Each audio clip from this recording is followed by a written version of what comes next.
पुरुषप्रधान संस्कृतीमध्ये आपण भाषा, बोलीभाषेच्या आणि आत्मसन्मानाची आणि लोकशाहीची अपेक्षा करत आहोत. हेच मला कुठंतरी खटकल्यासारखं वाटतं. हे शक्यच होऊ शकत नाही.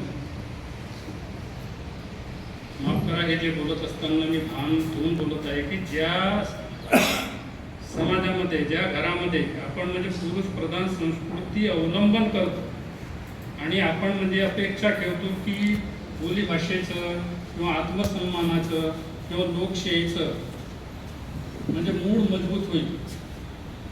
आपण इकडे बोलत असतो आणि जर मी घरी गेल्यावर आपल्या बायकोला म्हणत असेल तर तिचा आत्मसन्मान कुठे येतो. माझ्या मुलाबाळांना मी म्हणजे त्यांच्याप्रमाणेच म्हणजे निर्णय घेऊ देत नसेल, आपलं म्हणजे मत त्यांच्यावर लादत असेल तर ती लोकशाही कुठे काय कामाची. पण आपल्या घरातूनच म्हणजे खऱ्या अर्थानं आपल्या बोलीभाषेचं मान दिलं गेलं पाहिजे. आपल्या घरच्या लोकांना खऱ्या अर्थानं आत्मसन्मान दिला पाहिजे आणि ती आपल्या घरापासूनच खऱ्या अर्थानं लोकशाहीला सुरुवात केली पाहिजे. तरच अख्ख्या भारतामध्ये लोकशाही रुजू शकेल.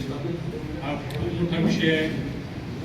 मान्यवरांनी या विषयावर खूप बोलले आहेत. आत्मसन्मान भाषेवर आणि लोकशाहीवर तर म्हणजे बोलायलाच नको. कारण की एक मी म्हणतो का हो, आता आत्मसन्मान त्यांचं कुठं गेलं आहे. म्हणजे आजची सरकार, आता सरकारावर मी बोलत नाही, परंतु आता त्या 82 कोटी लोकांना आपण म्हणजे पोटाच वाटतो. त्यांचा आत्मसन्मान कुठं आहे?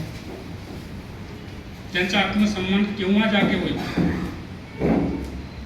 लाचारासारखे आपण म्हणजे प्रायव्हेट कुठं तरी म्हणजे बऱ्याच ठिकाणी म्हणजे नोकरी असेल, रोजगार असेल, त्या लोकांचा आत्मसन्मान कुठं आहे? या लोकशाहीमध्ये अनेक प्रश्न आहेत.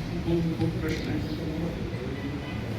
आणि हे प्रश्न सोडवायचे असतील तर जनतेमध्ये आत्मसन्मान निर्माण झाला आणि चळवळ निर्माण झाली तरच शक्य होती, अन्यथा नाही. इथं मी थांबतो. धन्यवाद.